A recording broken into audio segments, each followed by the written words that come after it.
അമ്മ എന്നാൽ സ്നേഹമാണ്, സഹനമാണ്, സത്യമാണ്. മക്കൾക്ക് വേണ്ടി ജീവിക്കുന്ന, മരിക്കാൻ പോലും മടിയില്ലാത്ത അമ്മമാരെ കുറിച്ച് നമ്മൾ കേൾക്കാറില്ലേ? കുട്ടിക്കാലം മുതൽ കുഞ്ഞുങ്ങളെക്കുറിച്ചോർത്ത് തീ തിന്ന് ജീവിക്കുന്നവർ. മക്കൾ വലുതായി കഴിഞ്ഞാലും ചില അമ്മമാരുടെ കണ്ണീർ തോരാറില്ല. കൊല്ലം പുനലൂരിൽ മകൾക്ക് വേണ്ടി സ്വയം ജീവൻ കൊടുത്ത ഒരു സ്ത്രീയുടെ കഥയിലേക്കാണ്. മകളും ഭർത്താവും തമ്മിലുള്ള കലഹത്തിനിടെ തടസ്സം പിടിക്കാനെത്തിയ അമ്മയ്ക്കാണ് ദാരുണാന്ത്യം സംഭവിച്ചത്. പുനലൂർ സ്വദേശിനി സൈത്തു ബീവിയെ കൊലപ്പെടുത്തിയ കേസിൽ മരുമകൻ ഉസ്മാനെ പോലീസ് അറസ്റ്റ് ചെയ്തു. നെഞ്ചിൽ ചവിട്ടി താഴെയിട്ട ശേഷം മുഖത്തും തലയിലും തുടർച്ചയായി മർദ്ദിച്ചാണ് ഇയാൾ ഭാര്യാമാതാവിനെ കൊലപ്പെടുത്തിയത്.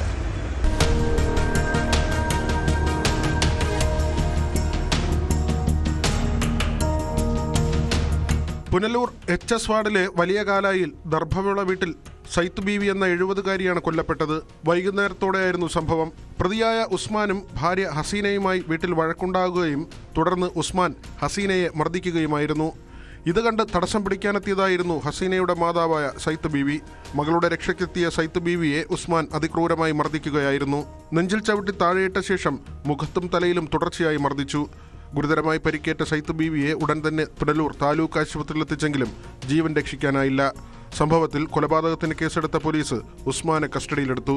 പുനലൂർ SHO OJ സന്തോഷ് കുമാറിന്റെ നേതൃത്വത്തിലുള്ള സംഘമാണ് പ്രതിയെ പിടികൂടിയത്. സൈത്ത് ബീവിയുടെ മൃതദേഹം നിലവിൽ പുനലൂർ താലൂക്ക് ആശുപത്രി മോർച്ചറിയിൽ സൂക്ഷിച്ചിരിക്കുകയാണ്.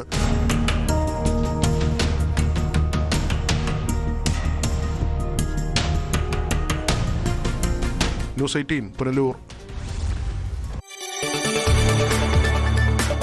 കൂടുതൽ വാർത്തകൾക്ക് news 18 Keralam YouTube channel subscribe ചെയ്യുക.